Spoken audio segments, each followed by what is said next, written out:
곧 교독을 하시겠습니다. 사랑하는 자들아, 우리가 서로 사랑하자. 사랑은 하나님께 속한 것이니 사랑하는 자마다 하나님으로부터 나서 하나님을 알고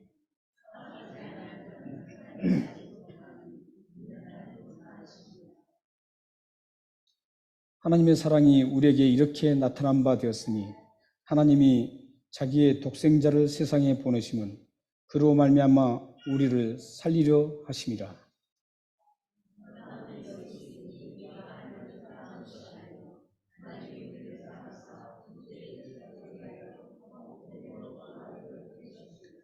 함께 제가 읽겠습니다. 사랑하는 자들아, 하나님이 이같이 우리를 사랑하셨은즉 우리도 서로 사랑하는 것이 마땅하다. 어느 때나 하나님을 본 사람이 없으되 만일 우리가 서로 사랑하면 하나님이 우리 안에 거하시고 그의 사랑이 우리 안에 온전히 이루어지니라. 아멘.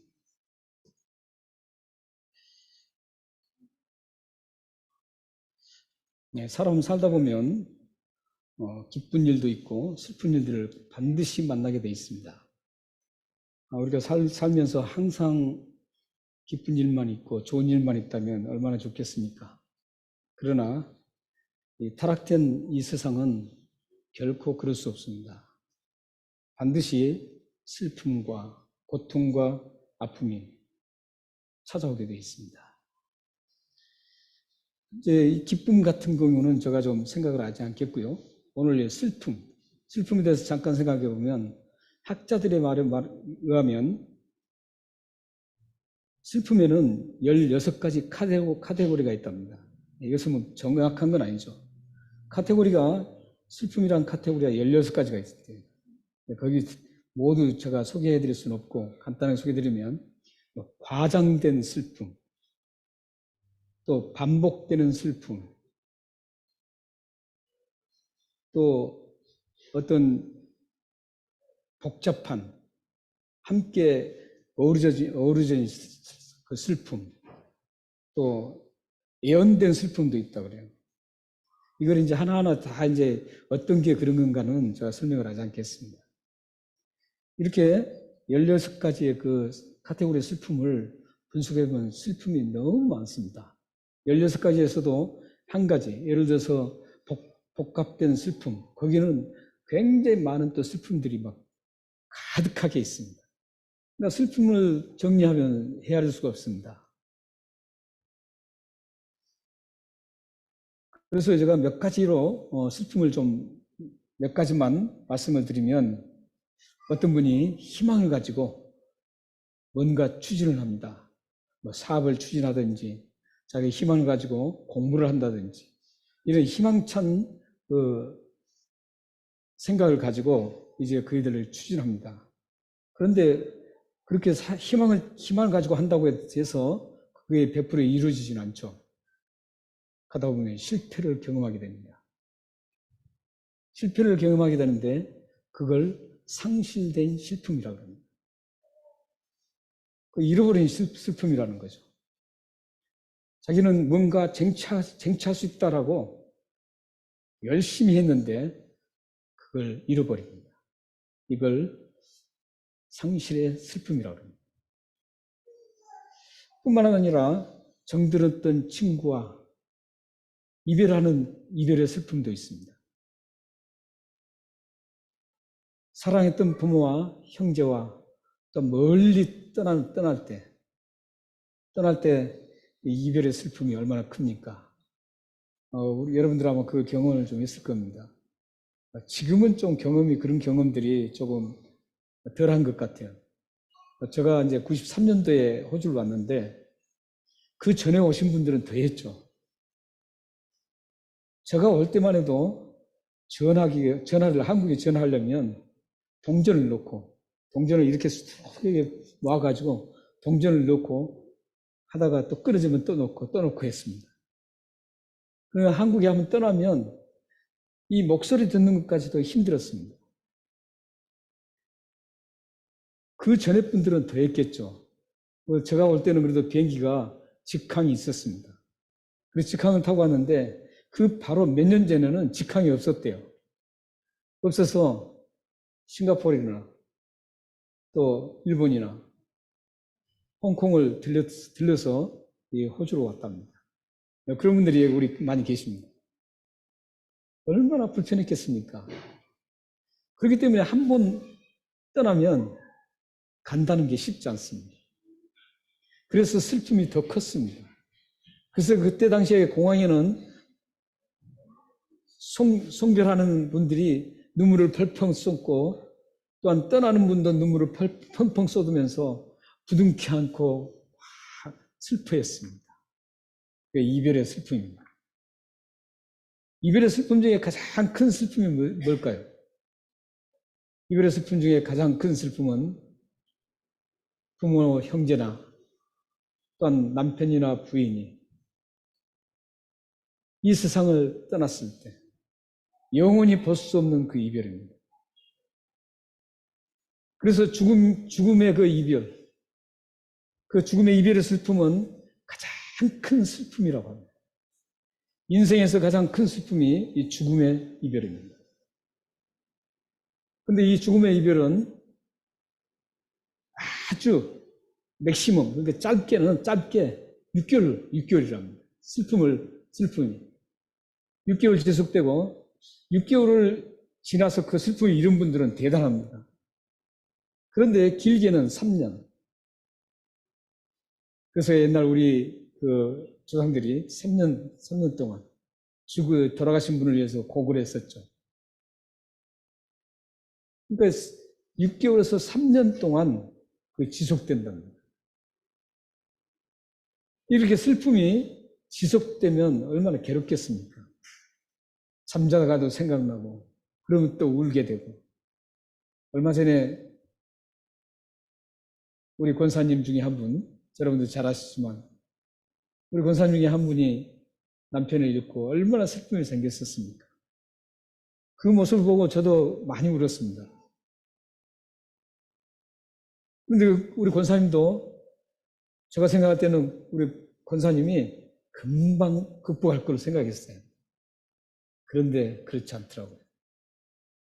그래서 영혼이 떨어지는 그 이별은 아무리 단단한 사람도 순간에 잊혀지지 않습니다. 이렇게 슬픔은 우리를 항상 곁에 있습니다. 오늘 본문을 잘 보시면 사랑이라는 단어로 가득 채워져 있어요. 그런데 이 사랑이라는 그 단어 속에, 가득 채워진 단어 속에 보석과 같은 그 단어가 있습니다. 그 단어가 바로 슬픔입니다. 이 하나님의 슬픔이 여기에 고스란히 담겨 있습니다. 하나님의 그 이별의 슬픔이 오늘 본문 속에 담겨 있습니다. 오늘 본문은 굉장히 유명한 말씀이에요. 찬송곡도 있죠. 사랑하는 자들아, 우리가 서로 사랑하자. 이 찬양도 있죠. 찬양이 굉장히 많이 나옵니다. 그래서 오늘 본문을 보면 사랑이라는 단어로 가득 채워져 있습니다. 7절에서 12절까지 봤죠. 몇 절입니까, 그러면? 7, 8, 9, 10, 11, 12절. 6절입니다. 이 짧은 6절에 사랑이라는 단어가 몇 개가 들어있는 줄 아세요? 15번이 들어있습니다. 15번. 15번의 사랑이라는 단어를 사용하고 있습니다. 이 짧은 6절에. 그렇기 때문에 이 사랑이 얼마나 지금 강조되고 있습니까? 그런데 이 사랑을 강조하는 그 사랑 속에는 이 단어, 이별의 슬픔의 그 단어를 알지 못하면 이 사랑이라는 단어를 전혀 이해하지 못하고 뿐만 아니라 하나님도 이해할 수 없다라는 겁니다. 그런데 여기 사랑하자. 오늘 말씀 보시면 7절에서 쭉 보시면 특히 7절, 8절을 보세요. 7절, 8절 한번 보시면 사랑하는 자들아 우리가 서로 사랑하자. 사랑은 하나님께로 속한 것이 사랑하는 자마다 하나님께로 나서 하나님을 알고 특히 7절을 보십시오. 우리가 서로 사랑하자 그러죠. 사랑하자. 이 사랑하자 단어가 시제가 현재형으로 되어 있습니다. 현재. past 그거 아니에요. 과거도 아니고 future도 아니에요. 미래도 아니에요. present 지금 현재입니다. 현재 시제로 써 있습니다. 그렇다면 왜 사랑하자 이걸 다음에 사랑하자 할 수도 있는데 현재 시제로 사용했을까요? 현재 시제로 사용한 이유가 있습니다. 그 이유는 사랑은 미루어서는 되지 않는다는 겁니다. 사랑은 지금 즉시 현재 실행해야 될 우리 크리스천들의 가장 중요한 행동이라는 겁니다.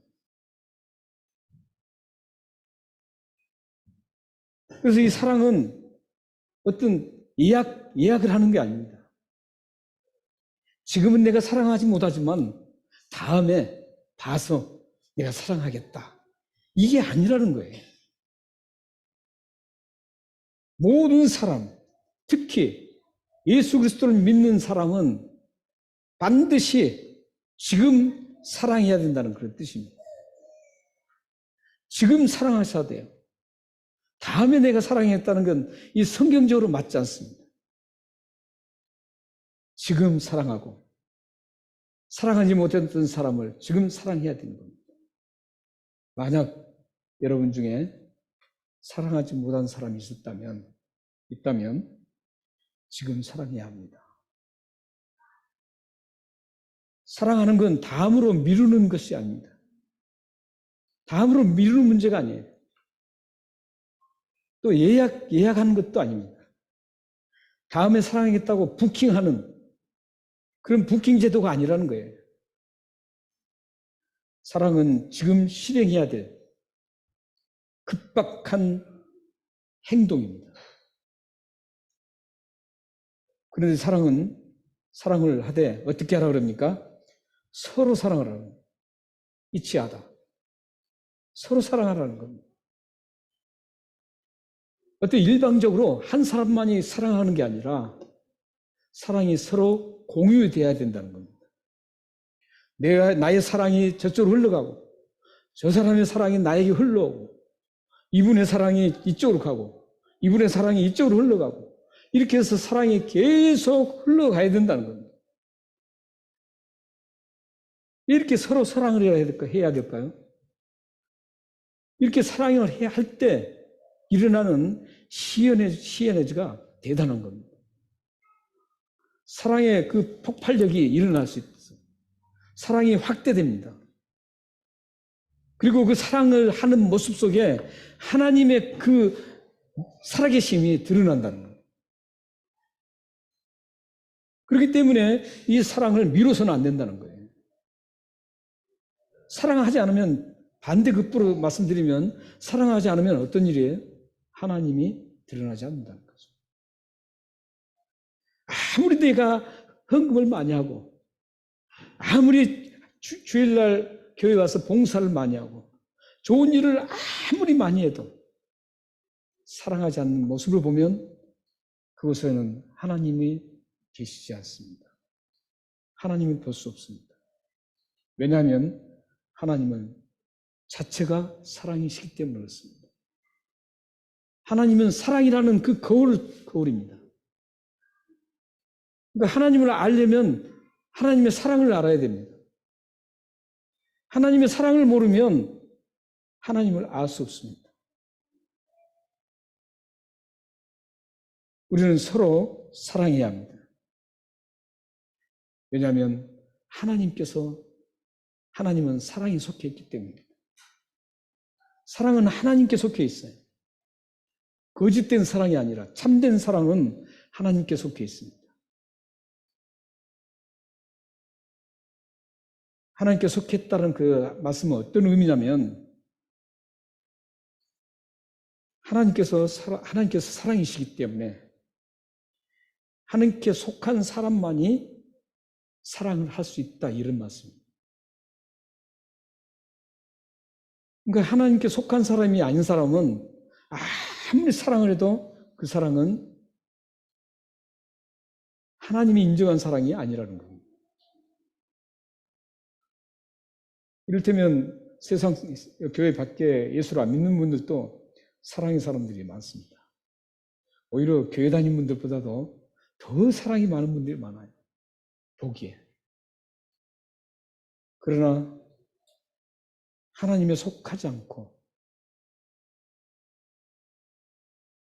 사랑을 베푼 것은 그것은 참된 사랑이 아닙니다. 구제도 그렇잖아요. 세상에는 구제하는 사람 수없이 많습니다. 그러나 그 구제가 정말 하나님이 인정한 구제가 되려면 그리스도의 이름으로 구제하는 것. 하나님의 이름으로, 그리스도의 이름으로 구제가 될 때 그 구제가 참된 구제가 되는 겁니다. 사랑도 마찬가지입니다. 사랑도 하나님께 속해서 하나님을 믿고 하나님께 속할 때 그 사랑이 진정한 사랑으로 꼽힐 수가 있습니다. 그러므로 참된 성도들만이 이웃에게 사랑을 나타낼 수가 있습니다. 왜냐하면 하나님은 사랑이시기 때문입니다. 사랑이신 하나님을 죄하고 어떻게 그게 사랑이 될 수 있겠습니까?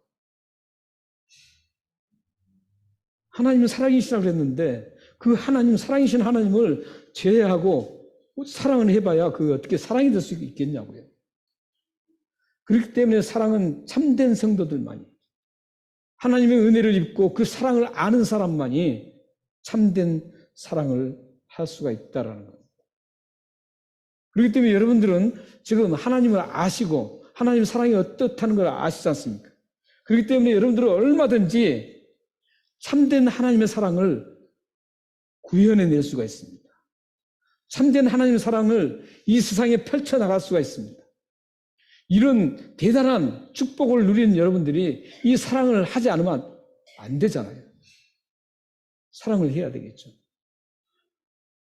이런 특권을 가진 사랑을 펼쳐놔야 되는데 펼치지 않는다면 그 사랑이 소멸될 수밖에 없습니다. 드러나지 않습니다. 그런데 9절 말씀을 보세요. 9절 말씀을 한번 같이 읽겠습니다. 9절 10절 함께 같이 읽겠습니다. 자, 시작. 하나님의 사랑이 우리 마음에 이렇게 나타난 바 되었으니 하나님이 자기의 독생자를 세상에 보내심은 그로 말미암아 우리를 살리려 하심이라. 사랑은 여기 있으니 우리가 하나님을 사랑한 것이 아니요 하나님이 우리를 사랑하사 우리 죄를 위해 속하기 위하여 화목제물로 그 아들을 보내셨습니다. 하나님의 사랑이 우리가 들으면 그렇잖아요. 사랑이라는 단어는 원래 추상명사입니다. 추상명사는 뭐냐면 상상 속에 있는 겁니다. 상상 속에 그려보는 것이 추상명사입니다. 사랑이라는 단어도 붙잡을 수도 없어요. 이거 추상적입니다. 상상입니다. 그런데 오늘 9절 말씀에 보면 하나님의 사랑이 구체화돼서 이 땅에 우리에게 보여줬다는 겁니다. 현실화됐다는 겁니다. 하나님의 사랑이 어떤 추상과 상상 속에서만 머물지 않고 하나님의 그 사랑이 무엇인가를 확실하게 보여줬다는 겁니다. 그게 뭡니까? 예수 그리스도가 이 땅에 오신 성탄입니다. 오늘 우리가 지금 성탄절, 크리스마스 성탄절 주일을 지키고 있지 않습니까? 성탄절 주일은 하나님의 사랑이 구체화돼서 우리에게 보여주는 상상이 아니라 추상적인 게 아니라 구체화돼서 실현시키는 게 바로 성탄절입니다. 예수님이 이 땅에 오신 그 사건이 하나님의 사랑이 이 땅에 임하는 사건입니다.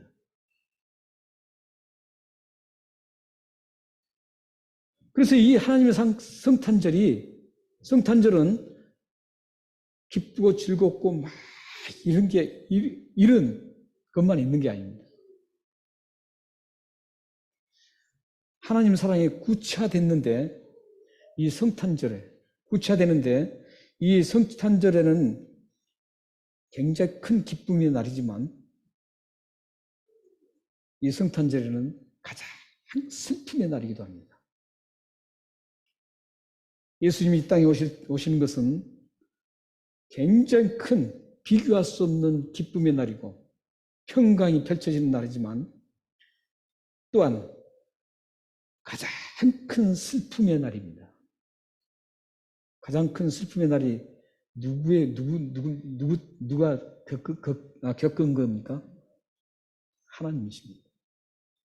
하나님이 독생자 예수 그리스도를 이 땅에 보내실 때 그 이별의 슬픔 얼마나 컸겠습니까? 하나님이 이 땅에 그 독생자를 보내시면서 그 독생자가 그대로 이 세상에서 와서 그냥 호의하시고 하고 권세를 누리고 그냥 막 이러는 게 아니라 끝내는 고통을 당하시다가 십자가에 죽게 되는, 십자가에 처참하게 죽는 그런 걸 아시면서 이 땅에 보내셨습니다. 얼마나 하나님이 슬펐겠습니까? 그래서 이 성탄절에는 두 가지가 함께 공존하고 있는 겁니다. 예수님이 이 땅에 온 사건은 두 가지가 공존하고 있어요. 하나는 하나님의 슬픔, 하나는 우리 죄인들에게 기쁨. 이 두 가지가 공존하고 있습니다. 하나님이 이 땅에 예수 그리스도를 보내면서 그 이별의 큰 슬픔, 얼마나 그 가슴이 찢어질 듯 하는 그런 슬픔. 그런가 하면은 예수님이 이 땅에 오심으로 죄인들이 영원한 생명을 얻는 그런 비교할 수 없는 그런 기쁨. 이 두 가지가 성탄절에, 크리스마스 성탄절에 이 두 가지 의미가 있는 겁니다. 그런데 한번 보세요. 성탄절 하면은 뭐 기쁨만 하고 또 파티하고 선물 주고받고 이것으로만 그치잖아요. 하나님이 그 고통스러운 그것은 보지 못합니다. 하나님의 그 이별의 슬픔은 보지 못합니다. 사실 우리 인간은 다 그렇습니다. 타락된 우리 인간들은 자신의 기쁨만을 위해서 추구하지 내가 슬픔을 추구하는 분은 아무도 안 계시죠.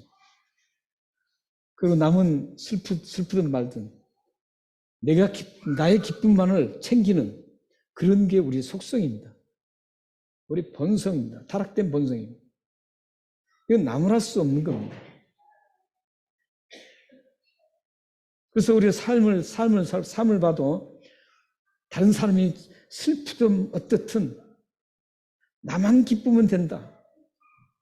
나만 잘 살고 나만 엔조이하고 즐겁게 살면 된다. 이런 사고방식을 가지고 있죠. 어떤 사람은 슬프든 죽든 상관없습니다. 그런데 문제는요, 이게 크리스찬들이 그렇다는 것은 문제입니다. 그리스도인들이 그런 삶을 산다는 것은 문제입니다. 일반인들이 그렇게 살아가는 것은 어느 정도 이해할 수 있습니다. 그러나 하나님의 사랑을 받았던 사람이 그 엄청난 하나님의 사랑을 받고 죽을 수밖에 없는 그 영혼이 그 사랑 때문에 영원한 생명을 얻고 영원한 천국에 들어갈 수 있는 그런 자격을 갖게 됐는데, 그런 사람까지도 이 세상 사람처럼 다른 사람 죽든 말든 관계없이 살아가면 되겠습니까? 우리의 믿음의 선진들은 그렇게 살지 않았습니다. 신실한 믿음의 우리 선진들은 다른 사람이 즐겁고 기쁘도록 자기가 처참하게 희생하고 자기가 죽었습니다. 자기 것을 그 사람의 기쁨이 되도록 썼습니다. 이게 우리 크리스천들이지 않습니까? 우리가 크리스마스 날 이런 것들을 우리가 좀 가지쳐야 되는 거죠. 이런 사고를 좀 가져야 되는 거죠.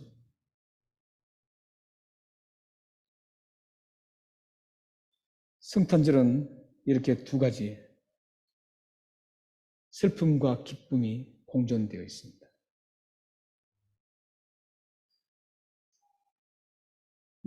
그런데 놀라운 것은 하나님의 슬픔이 우리에게 기쁨이 되었다는 겁니다. 이것은 크리스천들이 해야 될 일입니다. 나의 슬픔이 다른 사람에게 기쁨이 되어야 됩니다. 이건 희생이 없으면 안 됩니다. 내가 죽지 않으면, 내가 부인하지 않으면 안 되는 겁니다. 하나님의 슬픔이 나의 기쁨이 됐습니다. 이 하나님의 슬픔과 기쁨이 두 가지 공존하는 단어가 오늘 본문에 나옵니다. 10절입니다. 10절에 보면은 화목제물이라는 그 단어입니다. 이 화목제물이라는 단어는 어떤 단어냐면 하나님과 깨뜨려졌어요. 인간이 죄로 인해서 하나님과 인간이 깨뜨려졌습니다. 깨뜨려져서 하나님과 원수관계가 됐습니다. 하나님과의 원수관계가 됐기 때문에 이 관계를 회복해야 되는데 이 관계를 회복시켜주는 게 화목제입니다. 화목제사. 근데 그 화목제사에 쓰이는 어린 양이 화목제물이에요. 그렇기 때문에 이 화목제물은 어떤 역할을 합니까? 깨뜨려진 하나님과 인간의 죄로 깨뜨려진 하나님과 인간의 관계를 회복시켜주는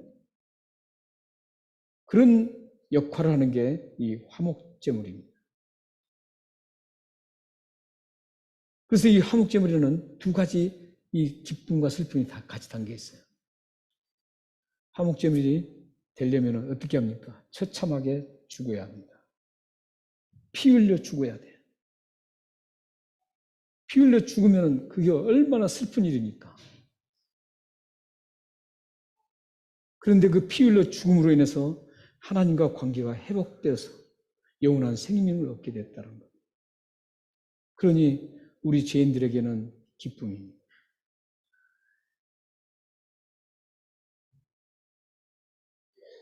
그래서 이 어린 양이 죽으신 예수 그리스도의 십자가, 이 땅에 예수님께서 말구 위에 태어나신 그 이유는 이 화목제물이 되기 위해서 이 땅에 오셨습니다. 이 화목제물이 되시기 위해서 하나님께서 이 땅에 보내셨습니다. 하나님은 그런 극한 슬픔을 선택하셨습니다. 하나님은 그런 극한 슬픔을 선택하셨어요. 이별의 그 슬픔을 선택하시고 처참한 아픔을 하나님은 선택하셨습니다. 그 선택한 이유는 뭡니까? 우리를 살리기 위해서라고 합니다.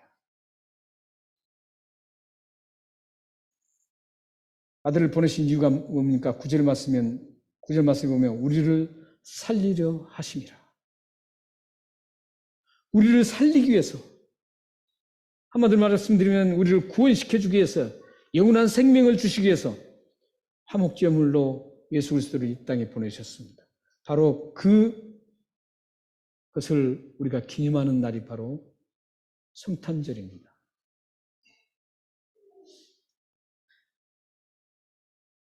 그러면 우리는 이 땅에 오신 크리스마스, 성탄절은 기쁨과 슬픔이 공존한다는 사실을 기억해야 합니다.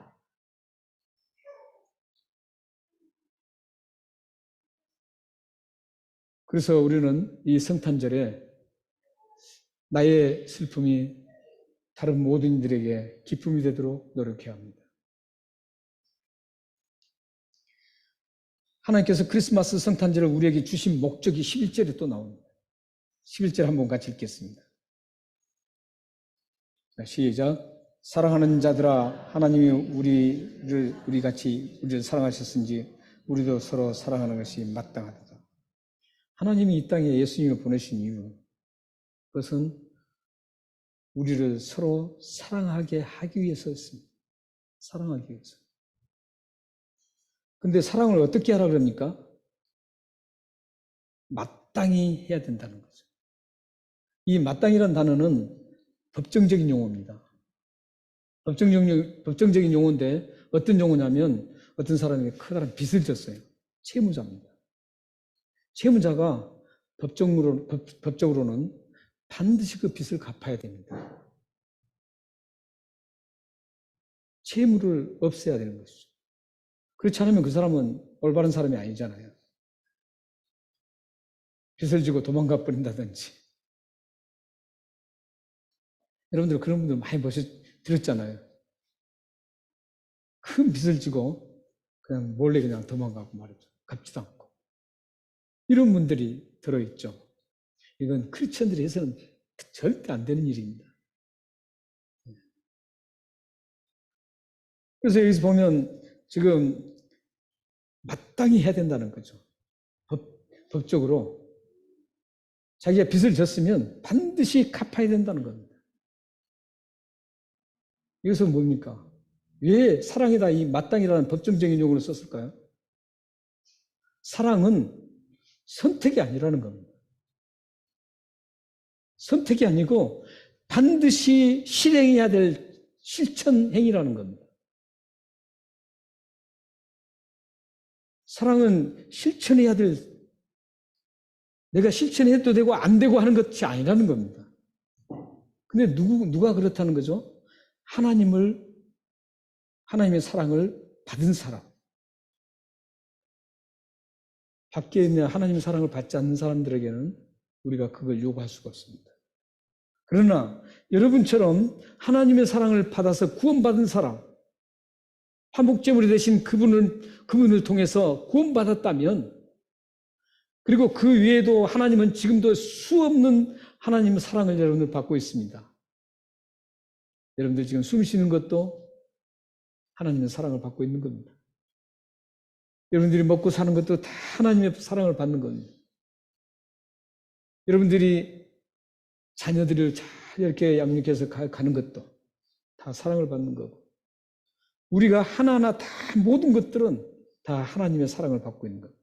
그러나 그 사랑은 있어도 되고 없어도 되는 사랑입니다. 하지만 반드시 있어야 될 사랑은 우리 죄를 깨끗하게 씻어주는, 영원한 생명을 주는 그 사랑, 그게 바로 예수 그리스도를 통해서, 이 땅에 오신 예수 그리스도를 통해서 이루어졌습니다.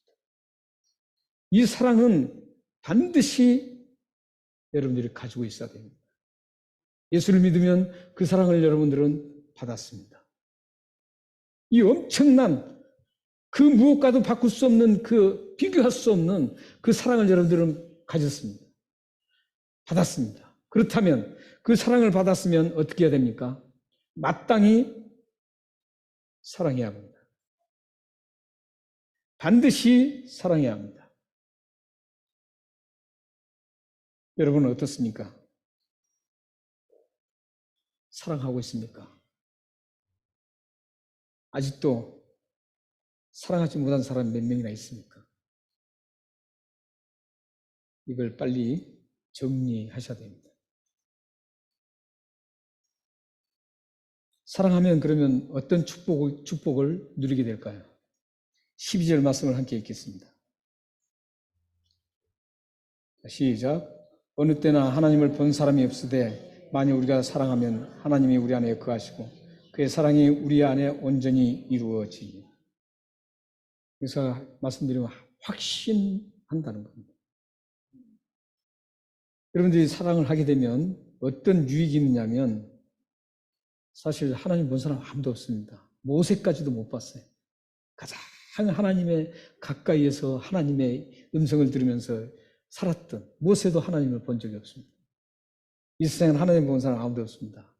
그런데 보는 것뿐만 아니라 사랑하는 사람에게는 하나님이 직접 우리 안에 내주해 오셔서 거주하신다는 거예요.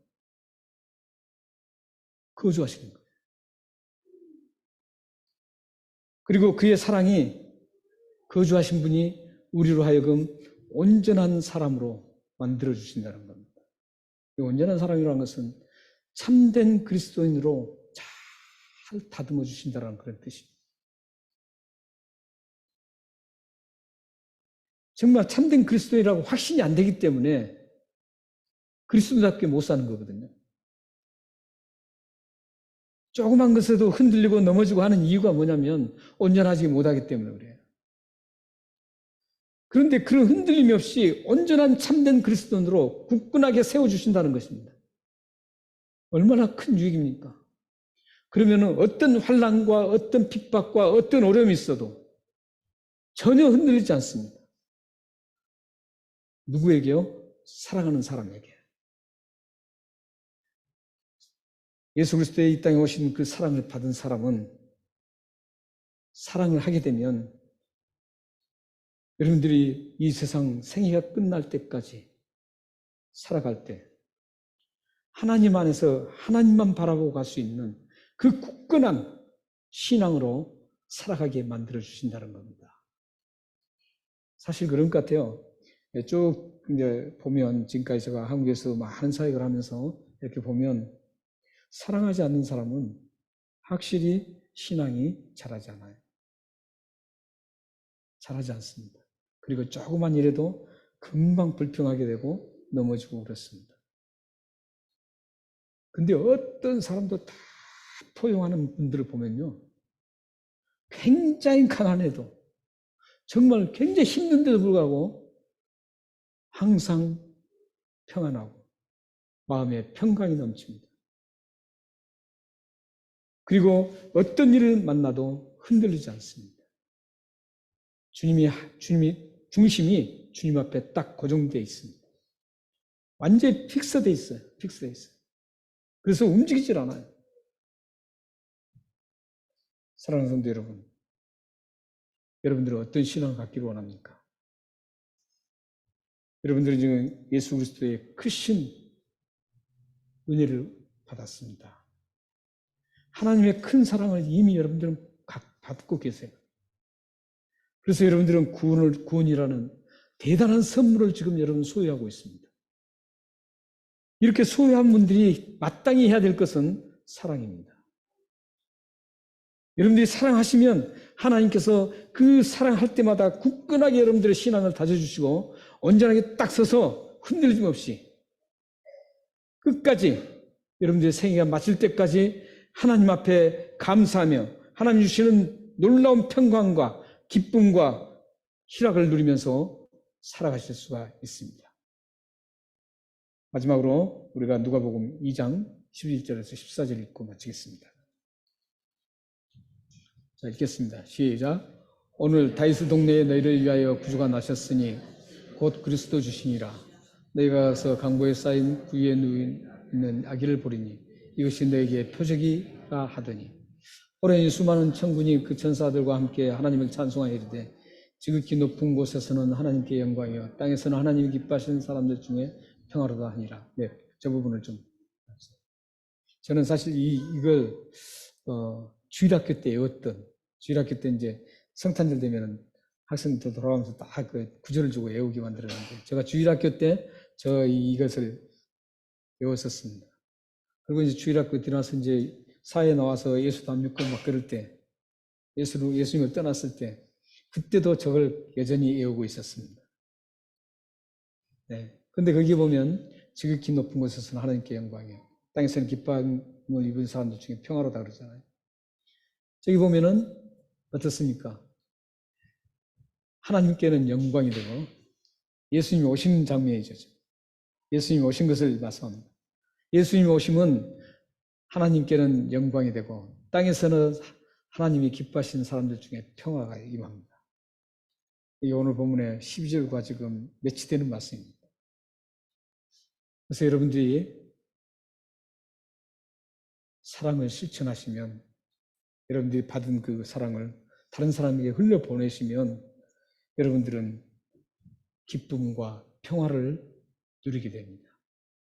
사랑하는 여러분 가정과 여러분의 삶과 자녀들이 기쁨과 평화를 누리는 사랑을 넘치는 그런 삶을 살기를 소망합니다. 기도하시겠습니다.